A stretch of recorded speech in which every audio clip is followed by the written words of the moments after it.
দিল্লীত বোমা বিস্ফোৰণৰ ঘটনা ই গৰিহণাযোগ্য আৰু ইতিমধ্যে আপোনালোকে গম পাইছে যে যোৱা দুটা দিনত এক বিশেষ ব্যক্তিৰ হাতৰ পৰা ডক্টৰ বা তেওঁলোকৰ হাতৰ পৰা বহুত বেছি বিস্ফোৰক সামগ্ৰীও পুলিচ আৰু চোৰাংচোৱাই জব্দ কৰিছে। ডেফিনেটলি ডাঙৰ ডিজাইন এটা আছিলে।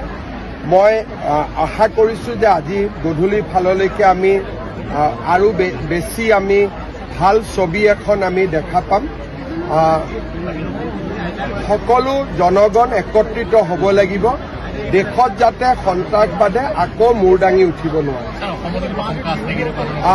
অসমত যোৱাকালি পেহেলগামৰ ঘটনাৰ পিছত আৰু যোৱাকালিও আমি দেখিছোঁ যে ফেচবুকত একাংশ লোকে এই ঘটনাটোক হয় আদৰণি জনাইছে, নহলে খুব ফূৰ্তিৰে তেওঁলোকে কিছুমান ইমজি পোষ্ট কৰিছে। তাৰমানে এইসকল ব্যক্তিয়ে সন্ত্ৰাসবাদক সমৰ্থন কৰে। এইসকল ব্যক্তিৰ আমি বেকগ্ৰাউণ্ড চেকিং কৰি আছো যোৱাকালি ৰাতিৰ পৰা, আৰু প্ৰয়োজন হলে কিছু ব্যক্তিক আমি এৰেষ্টো কৰিম। কাৰণ অসমত যাতে সন্ত্ৰাসবাদে কোনো কাৰণতে মূৰ দাঙি উঠিব নোৱাৰে আৰু তেওঁলোকে উৎসাহো যাতে পাব নোৱাৰে, তাৰ কাৰণে আমি কঠোৰ হ'বই লাগিব।